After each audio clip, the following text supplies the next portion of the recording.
Well, good morning, good afternoon, good evening to everyone, wherever you may be, across the world, anywhere. Thanks for joining us live here today. We're actually in person for Serverless office hours. Yeah, that's a Ben. Yeah, hi everyone. I realized we got our names the wrong way around, so I'm Julian. That's Ben. But yeah, we are streaming live on the AWS Twitch channel and on the Serverless Land YouTube channel and on LinkedIn Live. So wherever you are, thanks so much for joining us. Both Ben and I have the same titles, so that's easy to talk about. We're both senior developer advocates for AWS Serverless. Ben, we work on the same team. How cool is that? And right. Is this the first? No, this isn't the first office hours we've done together. The first one we've done in the same room.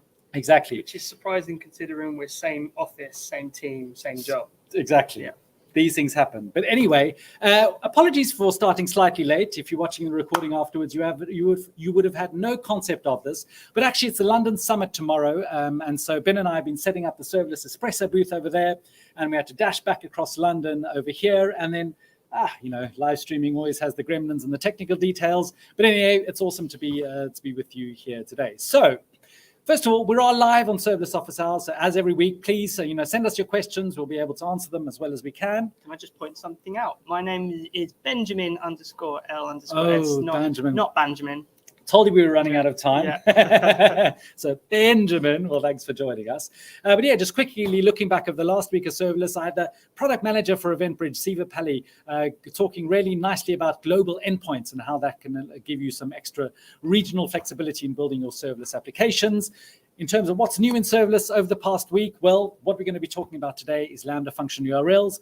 So we'll certainly get onto that, but just some other things in the Lambda world. You can have, up to 10 gig of ephemeral storage. So if you like your /temp and you want more /temp, well, we have it for you now with Lambda.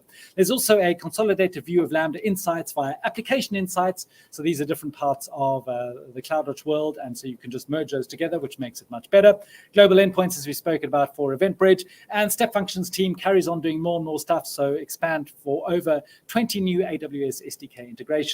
Ben will be the first one to tell you, start building your applications using Step Functions, and with the SDK integrations, even better. That's one of your favorite services. Literally start with Step Functions and add services after that. Cool. Well, you've heard it from the Oracle, Ben. Some blogs that have been coming out over the past week. Lambda Power Tools, one of my favorite tools for augmenting your code, I suppose, is a good way to talk about it. And this is all about doing idempotency. So idempotency is if you make the same database entry or do something multiple times, it's just, it handles it once. Very important part of the distributed application with serverless.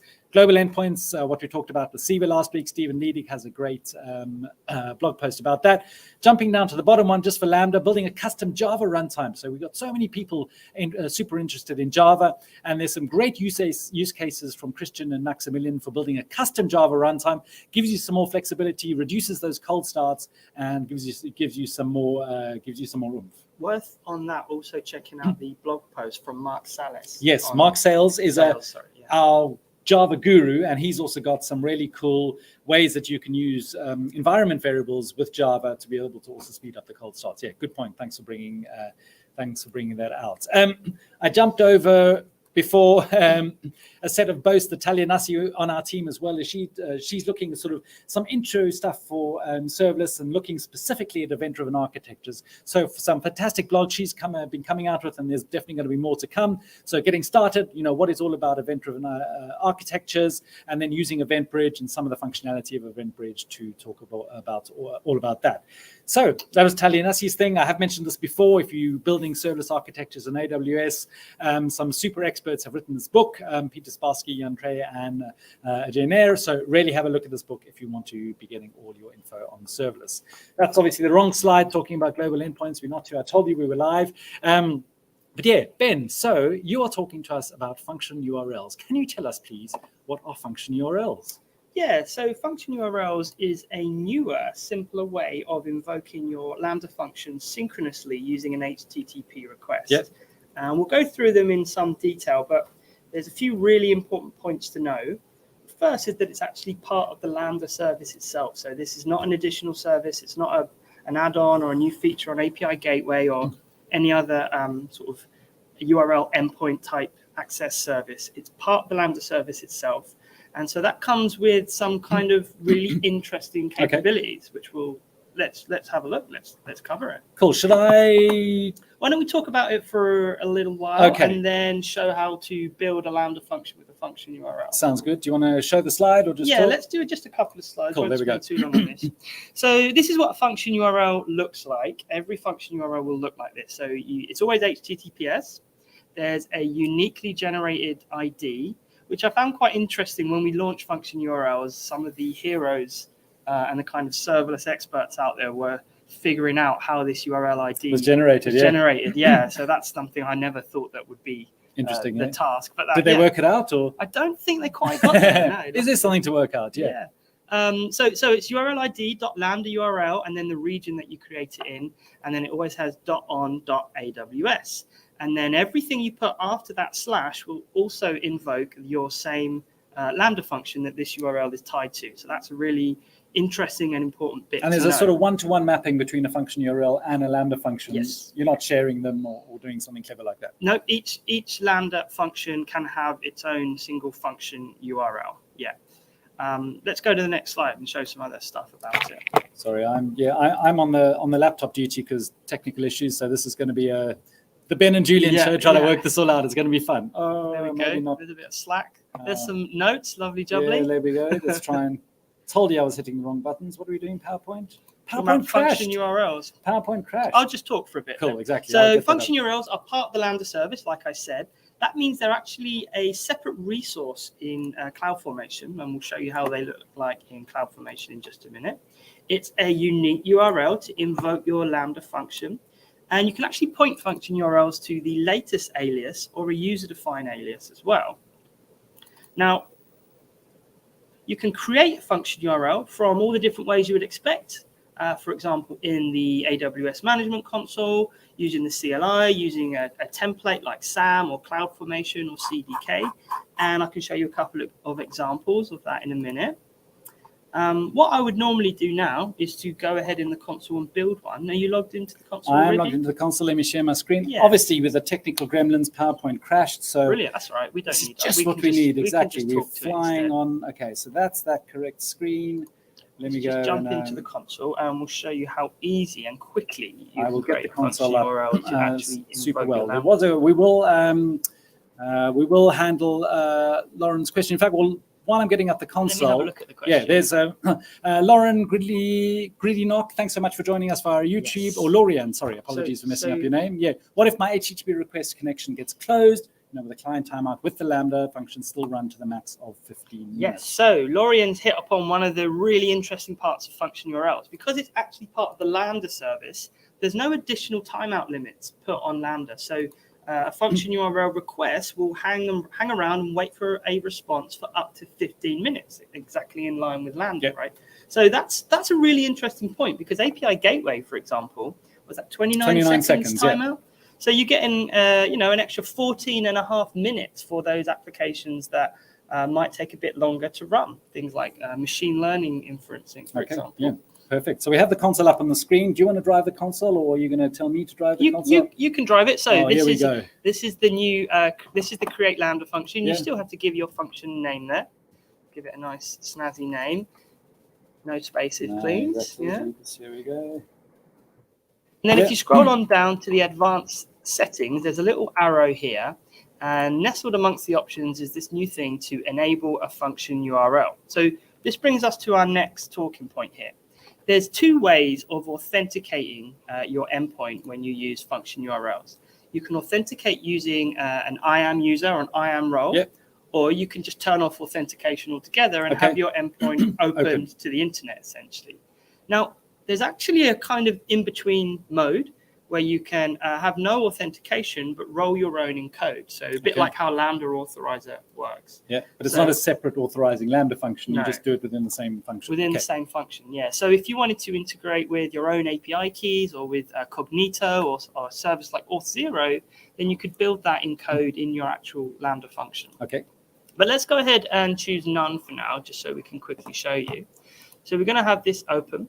So this is giving you a little warning here, security always being the first number one policy at AWS, saying that if you do this endpoint is going to be able to let people access your Lambda function from anywhere on the internet. So here is the policy statement that gets created for that URL endpoint. And the thing to look at is that action. If you can highlight it, it says Lambda invoke function URL just here. Yeah. So this is the action that you need to apply to a policy. So it's a specific action just to invoke the function URL. Yeah. So this is separate from the Lambda function invoke itself. There's a separate resource for this, separate action. There's a separate list of actions. So there's an action to list all your function URLs, to edit, and to get a function URL, and of course an action to be able to create function URLs. Okay, yeah. So you can actually restrict, of course, who or place policies on what is able to create a new function URL. So could you then, for example, use a condition key on your Lambda function to enable or maybe prohibit a production workload that you'd never want a Lambda function URL to ever be created on? Exactly. Yeah. Okay, yeah. So yeah. We'll talk a little bit about how if you do turn on IAM authentication, how you might use that to still invoke your Lambda function. But let's go ahead and create this without any authentication. So we've literally done nothing other than we did select. I just did button. You just hit that checkbox. Yeah, I didn't know it, so I hope you're comfortable in telling me what to write in Node. That's fine. But yeah, so literally one checkbox, and we've selected the authentication and created the function. Right. And so now, the first thing you'll notice is in the top right-hand corner. Just scroll down a tiny bit there. Okay, cool. Yeah. And here is a function URL, literally. And if you hit that, click on that, that will open up a new tab which has just invoked our Lambda function with our hello from Lambda code built in. So there you go. Didn't have to create any other service. Didn't have to add any triggers. And this is from this kind of, yeah. And should we prove that we're not entirely cheating, we can look at the CloudWatch logs. Going a bit slowly, but anyway, the CloudWatch logs, I'll show it to you to make sure that we're not doing anything funny. Let's go ahead and get those CloudWatch logs. Yeah, we're going to want that in a minute. Yeah. So you'll notice as well that this just returns some basic JSON because that's the sort of default response from Lambda, right? Yep. JSON.stringify. Now you can use function URLs as this nice accessible endpoint for your function to return other types of how do you put it? Content, anything. Yeah, so you can return raw HTML, for example. So you could use this to render an HTML page if you wanted to. All you would do is you would add a header response that says content type, and it would be text/HTML instead of application JSON. So let's browser is a bit slow because you know when I'm clicking on the. We've got our log here. Let's have a look at this. So this will show in a minute. Did we do log to the console, the input event? No, we didn't actually. We can add that. Yeah, let's do that, and we'll have a look at what that input event looks like. So if you do console.log event, so here we're logging the request that was sent via our browser to that function URL. And if we have a little look at that, I'm just waiting. I'm just going to take advantage. Yeah, it will be. So we've only had one invocation. That's it. Go back to our and we test. I need a test event. Actually, we don't really need to test. We can just invoke directly from the URL, right? Good point. So I'll just go back to over here. And in fact, just refresh. Sends another HTTP request to that URL endpoint, a GET request because we're doing it from our browser. Done it already? Yeah, should have done. Phenomenal. So we want CloudWatch logs again. We should. Yeah, I just want to show what the input object looks like in CloudWatch logs here. So it'll be one of these lines. Very narrow little window here, isn't it, to work with? Yeah, so it'll be this one. The one that says info. It says version 2. Second line down. So you'll notice it says version 2. That's because the input request is the JSON version 2. It actually mirrors, I think, exactly the same as your HTTP APIs. Yeah. So that means that request response version, because API gateway REST APIs is request. Do they call it request response? My brain's going a bit funny. Request response version 1.0, and this is a version 2.0. 2.0, exactly. So what that means is it's nice and easy to transition between HTTP APIs and Lambda and vice versa, right? If you want to use function URLs. Yeah, and Tech Guy, thanks for joining us from YouTube. Will I see the HTTP headers inside the function? Yes, you will. So this is what we're looking at right now, actually. So Because this is the whole event object, in fact, and there would be a header somewhere here. There is. Let's have a look at some of the sort of important things that you would interact with inside your function code. So if you want to go ahead and invoke our function URL, let's add, for example, a path, right? So instead of just the raw root, that's the shared version. Too many screens. There we go. We don't need a test event. We need code. No, that's fine. What we're going to do is we're going to go back to the tab where you're going to have your function URL. We're going to just refresh that, but we're going to add a different path this time. Sorry, on the configuration of the function URL, can you do that? No, we're not changing the config. We're just going to invoke it from from again. Yeah. So here, let's add a path. Give it a couple of things in the path here. /bin/ No, I would go for something like mountain / Okay. Don't need get. No, what am I doing? Just /mountain / put your favorite mountain. Baker. Table mountain. I'm on Cape Town. There we go. Right, and just invoke your Lambda function again. There you go. That's invoked. Now let's have a look at the CloudWatch logs, and we'll see where mountain / table mountain, whatever we called it, might be in a new logwatch group here. We didn't redeploy. Don't need to redeploy. Yeah, no, just but I didn't invoking. redeploy the function, so it should be. There you go. Is it this one? It's the most latest one.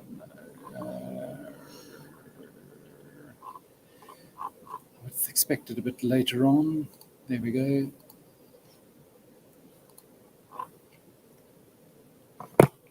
Just do a little. Yeah, that's right. I think it is a new group. Yeah. Back here. Maybe.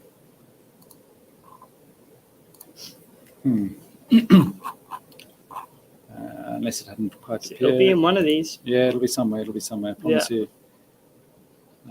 Hunting for mountain.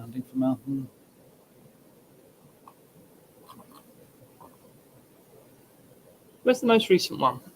Well, we are in order here we are looking at the screen, which is a bit farther away. 10:23, 25:33. Well, we do it a few times, and then, so what's our time? 10:26 by now. We've invoked this a few times. We've got no errors. Told you this is what live coding is on a live stream shared with a... Yeah, haven't even done any coding. Exactly. I know. So we've invoked it a couple of times, 10:26. So this is that's our... Got to be a mountain in here somewhere, or... There's a raw path. Is that... It's not that one, is it? It's not in the context of... No, it should be there. I think we just don't have the right group. Okay. It should be in a raw path. But it says raw path favicon. Invoke it by hitting enter in the URL. Maybe we just refresh the previous. Yeah, I think Sahil is right. It should be in a new stream. If you put the cursor in here and hit enter. Wrong screen. Oh, it's in your other screen. There we go. Okay. Sahil, I hope you're right. We're going to get there. We definitely haven't been getting a new stream yeah, it's a different stream. The tech guy.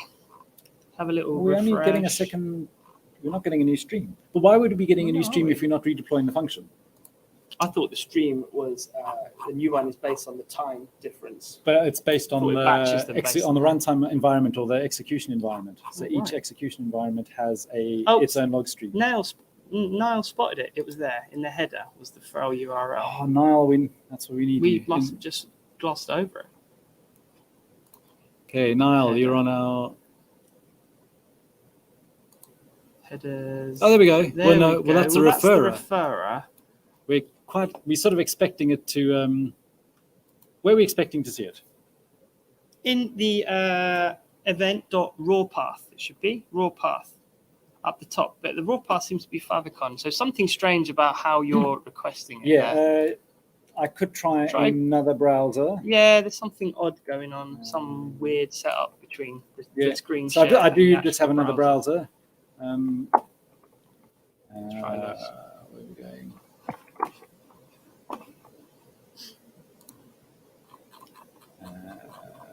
Refresh. jump screen so we can see ourselves. 1829, that seems about now. What are we doing? Here's another info. No. Still there. Oh, well. Well, it should. I mean, we're expecting to be able to see the raw path within you. Let's add some query string parameters to it as well. Okay. So let's add a question mark. So just from the base URL. Yeah. We'll put question mark and put some sort of key value. Mountain. What mountain equals? Yeah, we can put the same high. thing. The high mountain. This should show up in the event object called query string parameters, and it will be a key value pair where high is the key and what was it, mountain is the value. Yeah. Or the other way around, I think, is how you put Just it. checking, we're still not getting any different.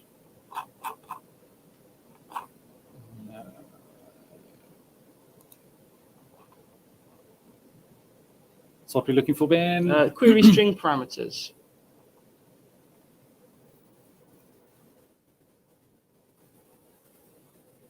Query string. Oh, there we go. That's raw string. Raw query string. I'm not getting another Should query be string. something called query string parameters. Not having luck, Have they are we? changed the request format in the last 20 minutes? Maybe. Need to remove the slash before the that. That would be correct. I don't think that's. But that the should still issue. come Yeah, up that should be as. fine. That should still come up as a. And thank you very much. We super appreciate the live troubleshooting helping. Something weird with your setup, I'm telling you. No, there could be. I mean, the other way we could do it is, could we print out the event dot and hello from with what event dot? What was the event dot raw path? Well, Yeah. we've got query path now. It's, what are you trying to print out? Just the response from the Lambda function would go to the browser. Yeah, it's not query path. It's either raw path if you want to capture everything. And the in query parameters? Was it query? Or it's query parameters, yeah. Or query string parameters is what it's called. Query string parameters. Yeah. Is that case sensitive at all? Query string parameters. It is camel case is what it should be. So string capital S, capital P, but I don't think it would matter. Log. Okay, that should work. We'll deploy enter query string parameters, and that will, at least we'll know that'll be a new log stream.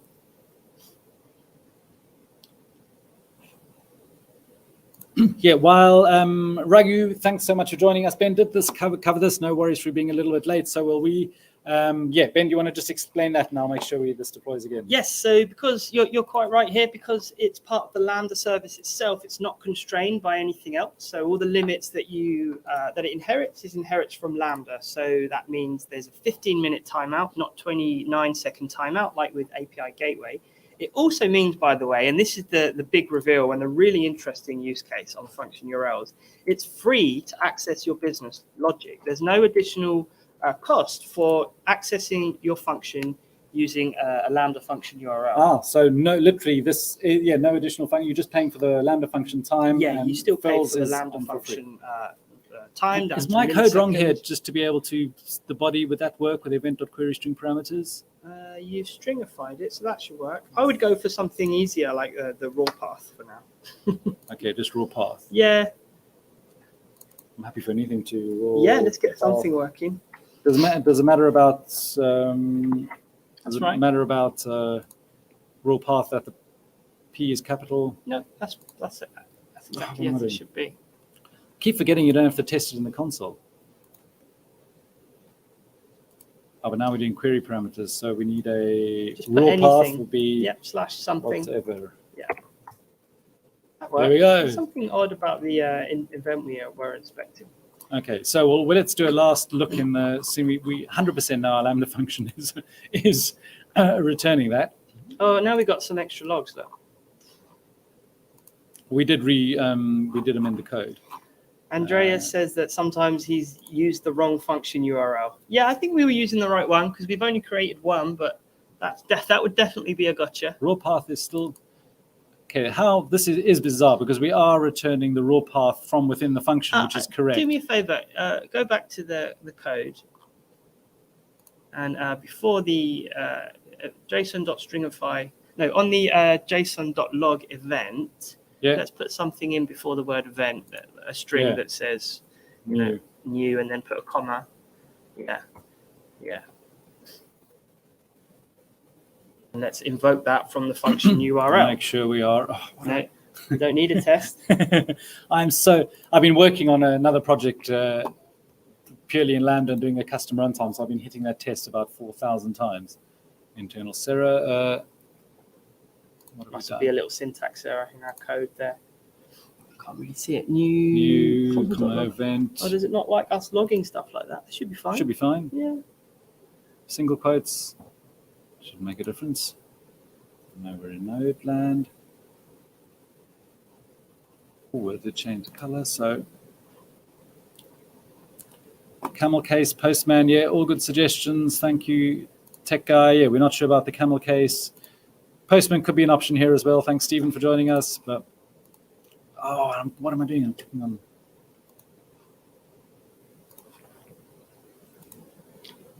Okay, we have whatever. Yeah. We're back to whatever. Yeah, Aaron's got it. Look at the request before this one. The one we're looking at is always going to use the favicon. Yeah, we're looking at the wrong. The browser is always going to look at the request before this one. The browser is always going to look for a favicon. Would that be? Why would that be in the raw path? Browser is always. I think the browser auto requests new. favicon. So look, we've definitely got the new in here. Yeah, it's the browser's replacing that. So we are. It's about how we're inspecting it. Okay. I suppose we have proven within our code that we've returned. Let's do the raw code. Have you got Postman? We have returned the. Yeah, I do. It's the Postman. Just maybe getting on another screen. Well, while I set that up, what else do you have to tell us about the This URLs? is something I wanted to show in Postman anyway, was some stuff about the response payload. So the way that the function URLs works, it actually infers some of the response for you. So as long as your code is valid and returning a status 200, function URLs will add a content type of application JSON. It will put anything that you return directly into the body object, and it will add something in the header to say that the base 64 encoded is false. So that way you always have a nice standardized response from that request. We can see exactly what that looks like if we test it out with Postman here. Funny enough, I'm leaking what I've been working on, some PowerShell stuff with Furls. I've been testing it with that as well, but it's PowerShell and Lambda. Wow. Interesting. Exactly. With Furls, imagine that. Obviously, this is being very slow. Yeah, just pasting our endpoint here. I think with Postman, I can. Here we go. So it's returned whatever. And can you have a look at the full response? Yeah. Zoom in. I'm just going to get the zoom in because there's no way.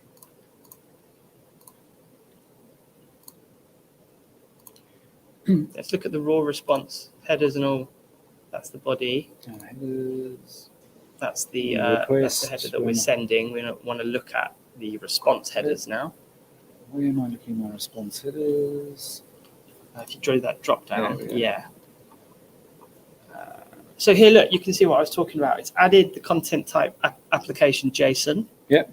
You can see just above that in green, it's added a 200 response. So that's what our function is responded status. with. Yeah. So let's add some stuff. Instead of just returning that, why don't you return an object? Okay. So return in brackets, for example, message, and then do you still stringify it? In the return statement below there, below at the bottom. You want? Okay, sorry, I see what you mean. You want to add get rid of that comma and go down to the return at the bottom here. Yep. And open a squiggly brackets and put in a string message, for example. Yeah. That's going to be a string, so we need some quote marks for that. So now I think I'm following message. Yeah, and then the colon, get rid of that comma and close those squiggly brackets off. So we're just returning an object. This is all we're showing here. You can return an object, and let's see what the inferred response is, right? So Does that look all good? Yeah, that looks good. Deploy that. Call that from Postman. Oh, there's a question here. Yeah, well, thanks, Lorian. Again, can I send a HTTP response from the Lambda function, but not yet return from the handler? So basically fast HTTP reply, but then take time to do some more work. I mean, you could, if you built into your code some sort of wait statements. Yeah, you would be paying for that. Yeah, that's an interesting thing to try. I'd be interested to know why you want to slow your synchronous Lambda function down. I'm not saying there's never a reason to do that, but you could do that, absolutely. Yeah. Tell us why you're looking to do that. Yeah, we mean there certainly interesting in use case. But okay, did you send a new request here? And let's have a look at the body. Is what I want to show here. Request or response? The response body. So here you can see we told it to return message hello world, message whatever, but it's actually put that into this new thing called body. We didn't tell it to return that, it's just inferred that for us. It's put message body is whatever. Stephen, appreciate you joining us. The live peer review while working from one screen is fun to watch. Yeah. We're thinking it's fun as well. This is pair programming in the worst sense of the world. In the worst possible way. Yeah, Ben's typing but using my fingers. So yeah. Thanks. At least you're enjoying it. We are too. Right, so that's just some example of the inferred response, right? So it's added a status code 200, it's put the message into the body, it's added base 64 encoded false. Now, let's say you didn't want to do that, you wanted to return your own custom headers, your own response. You can override all of that by giving it a return status code. So for example, you can give it a status code 201, so it's still a success status code, and then it wouldn't infer anything for you. It would just return exactly what you've given it. I mean, we can quickly show this if you think that's useful, just to get the sort of mental model. Yep. So as part of your response or your return statement, in your return statement down there, maybe after the response and before the closing squiggly, just give it a status code as a string. And give it a 201. Yeah, that's it. You might want code to be a capital C, maybe. Yeah, deploy that. Postman. There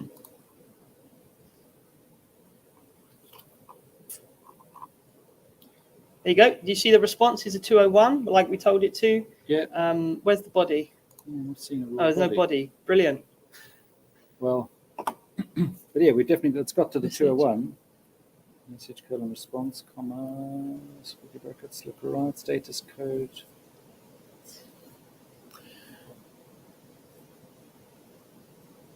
Oh, well. No, let's have another look at that. Not happy about that. I'm just going to run this as well. There's not a function error, so there's not a function error.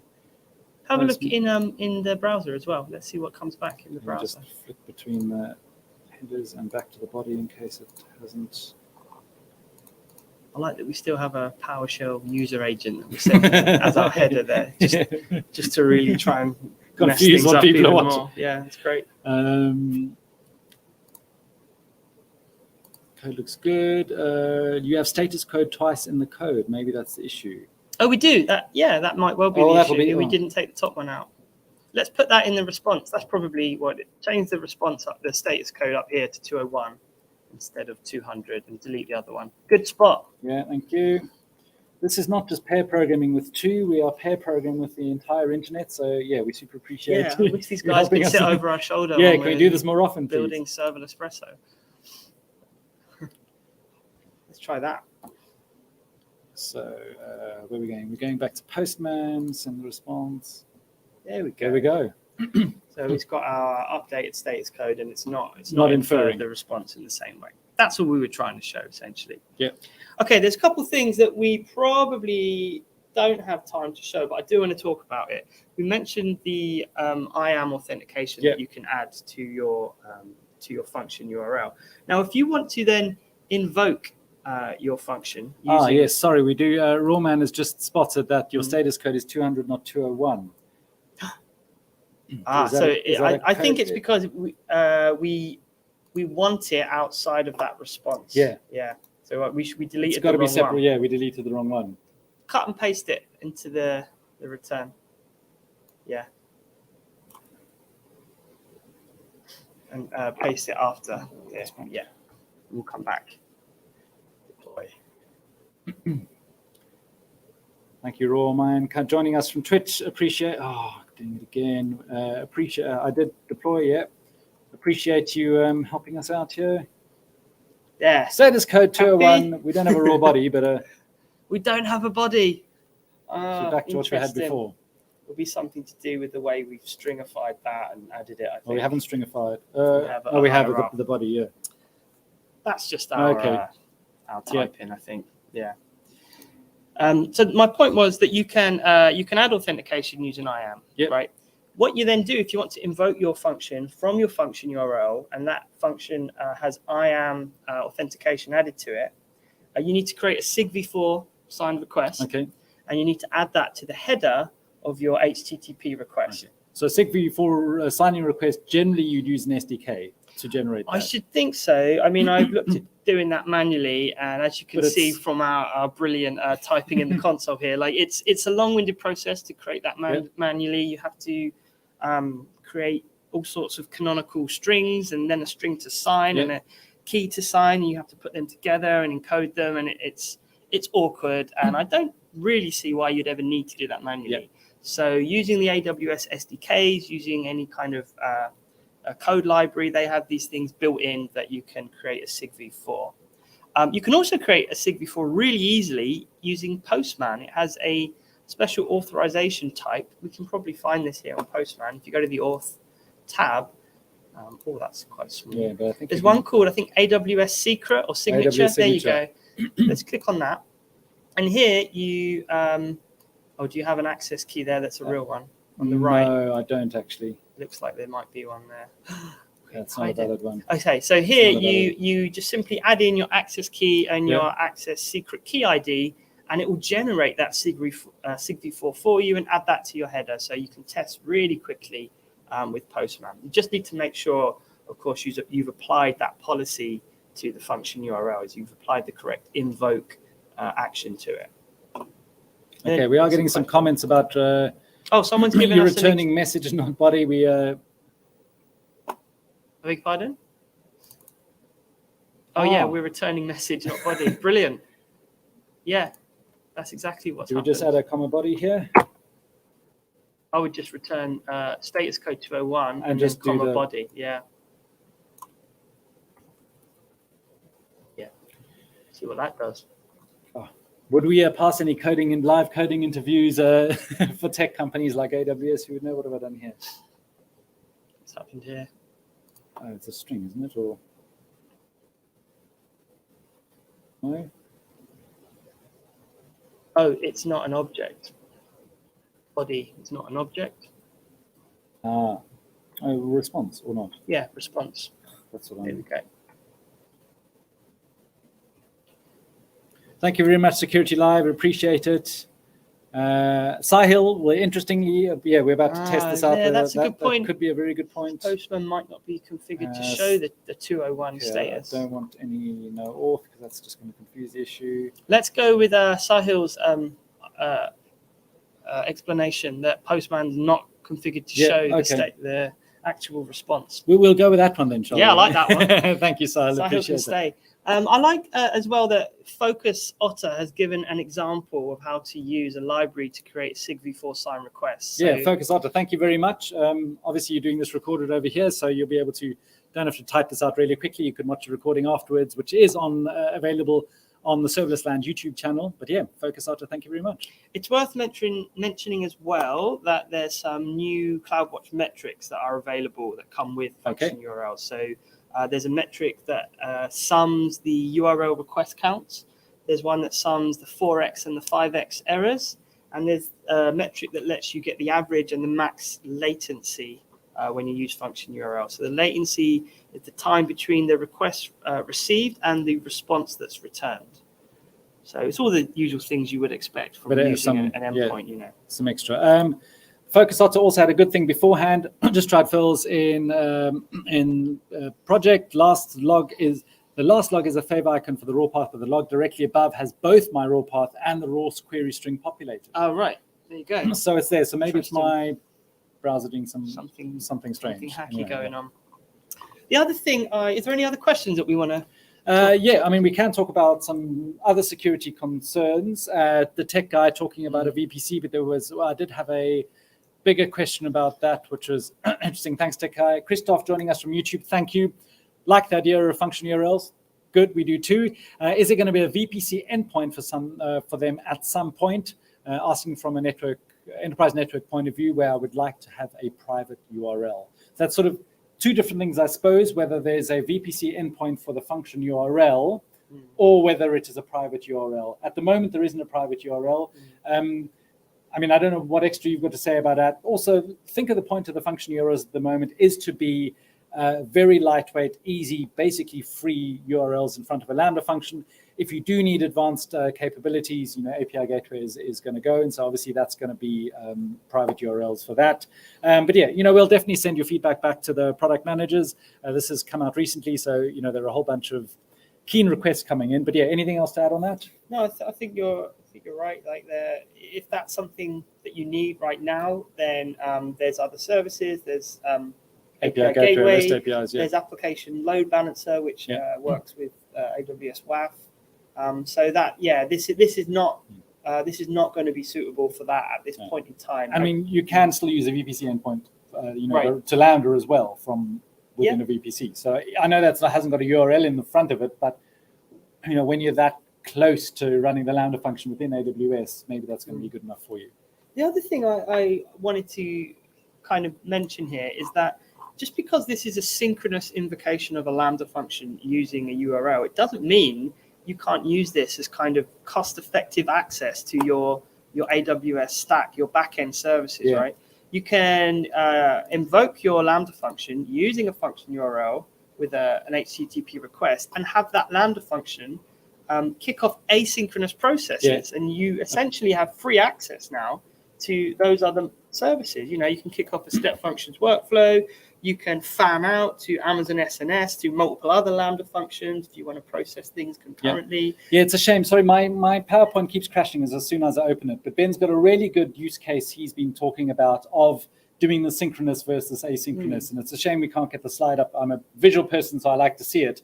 I love that idea of having a short, sharp, sweet Lambda function using a function URL in front of it that can just receive the request, respond back to the client, and then set off any bunch of async processes in the back end, and not having to have something as feature rich as API gateway. Yeah, and it's ideal for things like webhooks, connecting one app to another with a nice little easy endpoint. The other thing that we're starting to see people use it for is because of this new 15-minute timeout.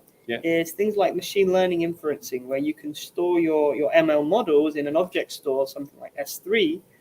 You can trigger your Lambda function and pull in that model from S3 and run it against the input payload and wait for up to 15 minutes. You can load it into the new ephemeral temp storage, which is now 10 gig. So we're sort of moving towards a sort of wider, simple use case of Lambda using function URLs. Yeah, definitely. And I love that kind of use case. This is just the easy way to stick a URL in front of so many kind of things. We're always interested. Please send us your questions and comments specifically about, I'd really like to sort of find the cool use cases. We've spoken about a few today, but I'd love to find out the kind of use cases you're thinking of. Someone I was speaking to recently was talking about how cool it is to now do testing with your Lambda functions. That before, if you're doing unit or integrate or more integration testing, that often people were doing integration testing by having API gateway in front of it, calling the Lambda function to make sure it was retrieving something maybe from DynamoDB. It was just the way they had set up their test suites. Now with now with function URLs, they're actually deploying their Lambda functions with function URLs, being able to call the Lambda function, get the response, but actually when they then roll it out into production, they don't need to have the function URLs. So they're using it purely as a test, as part of their test suite, which I thought that was pretty cool. Very cool. Yeah. A couple more questions here. Some other cool questions. Can we use as per API gateway and fire and forget to SNS SQS return immediately? Sure. Although with API gateway, you can go directly to SNS SQS with no Lambda function required. Here, obviously we are talking about a Lambda function. Yeah. So you would still pay for that, however long that Lambda function is running, however many milliseconds it takes to put something onto SNS or SQS. But it's going to be pretty lightweight. It's going to be pretty quick. Yeah, it's going to be quite lightweight. Yeah. There's a question above that. Yeah. Thanks, Mark, for joining us as well. Yeah. Brian's question. Yeah. You've mentioned cost a few times. Is function URLs more cost effective than HTTP APIs or API gateway? Well, it is more cost effective in the sense that it's free to use. So there's absolutely no cost for using function URLs. Now, you still pay for your Lambda invoke. So that's the amount of time your Lambda function runs down to the single millisecond at a given memory configuration. Yeah. That doesn't change, but you don't pay to access that Lambda function. So in that sense, it's more cost effective, right? Now, API gateway isn't going away. That's important to mention. And for maybe more complex use cases where you need more levels of authentication, you need more secure authentication, you need AWS WAF built in, you need a direct integration. Maybe you don't need Lambda necessarily, and you want to go from a URL endpoint directly to over 100 other services. API gateway is still a great option. And if you're wanting to do throttling and you're wanting to do less code, tokens, and all that kind of stuff, that's API gateway is certainly going to be fully featured for that. There's one more use case I want to mention, which we're already seeing people do a lot, and that's to use function URLs as an endpoint for a single Lambda function that essentially has your entire web application. Now, a lot of kind of people that are quite advanced in serverless and using in production might not like this because, we talk a lot about not having a big monolithic Lambda function. But if you imagine that you're kind of new to serverless and you have like an Express app or a PHP app or a Flask app, and you just want to run it in Lambda and use Lambda as a kind of scalable web host, well, now you've got free access to your Lambda function. Every request will get its own execution environment, so it still scales automatically. What you can do to kind of optimize is you can put something like CloudFront in front of your function URL. Right? So CloudFront is a content delivery network with nodes all over the world that cache data closer to your users. So it's kind of reducing the latency and making a better user experience. You can set up an origin for your CloudFront CDN such that you point it to, for static assets, things like CSS files, JS files, images, that can route directly to S3 bucket where you hold those static files. And then anything dynamic that needs compute can route to your Lambda function. Yeah, that's a very powerful pattern to be able to use CloudFront in front of function URLs and have that separation of duties with your single page assets or your whatever you need on S3. Because I mean, S3 is probably the world's biggest web server in a way. Right. Well, because then you're using Lambda to run compute, which is what it's optimized for. It's what the payment model was built for. You're using S3 to hold objects in a serverless way. You're just grabbing them when you need them. It's what that's for. And then you can add your own domain in front of the URL as well, right? So you don't have to just use our own URL that's generated for you. You can generate your own URL, and then you have the kind of the beginnings of a serverless website that's using a single Lambda function, using S3 to store your static assets. And from there, you can go on and start to, as you learn more about the serverless mental model, you can split that up into multiple Lambda functions. And Noble Queen Shabazz El Bey, thanks for joining us via Twitch. And it works beautifully. I presume you are talking about what we're immediately talking about, the CloudWatch in front. And it'll be cool if you've been doing it during this serverless office hours. That would be super effective. So, and definitely if we focus Otto, you seem to on the ball, so would make for an awesome CDK construct. Yeah, that certainly would do. I want to just grab Stephen's last comment with setting concurrency on my Lambda be an effective way to throttle the function URLs. Absolutely, that's the way. So if you have a backend API or a database connection that can only maybe handle 50 concurrency, set your Lambda concurrency to 50, and that is a simple way. So we are fastly running out of time. I don't want to head over our allotted hour, even though we did start a little bit late. Apologies for the technical issues, but we're in person together, so it was cool. Function URLs, exciting stuff, Ben. Yeah, what else? We didn't mention cores really, but you can mention cores. You can configure cores as part of it. Just came to me. You can configure cores as part of it's possibly the best thing about function URLs is that it has an editable form to configure your cores responses, cores, cross-origin resource sharing. If you ever built anything with Lambda, an API gateway, you probably hit an error that says something about cores when you try and invoke that Lambda function from a URL in your browser. If you use function URLs, of course, says Brian, if you use function URLs, you can configure cores nice and easily with an editable form like this. It should solve this problem, right? Our friend and colleague, Eric Johnson, he said before that if cores had a face, he'd punch it in the nose. It's a big problem, and every time you think you figured it out, you come back to a project and you have to go through that pain all over again. So yes, so this is really great having cores literally built into the service. Massive time saving. And I mean, you can see the headers and the method things. So yeah, all the headers you need to configure to make cores configuration work. I would just sum up by saying like function URLs. Great for getting started, great for simple invocations of Lambda, great for building web applications and applications that have longer workloads with that 15-minute timeout. Yeah. Thanks so much for joining us, Serverless Office Hours. We'll be back same time next week. It's been a pleasure to have Ben in the office together and do this live. If you're in London tomorrow, come to the London Summit. We will be there. We'll be talking about Serverless Espresso. But thanks so much. It's been awesome to have you. Same time, same place next week. Enjoy the rest of your day.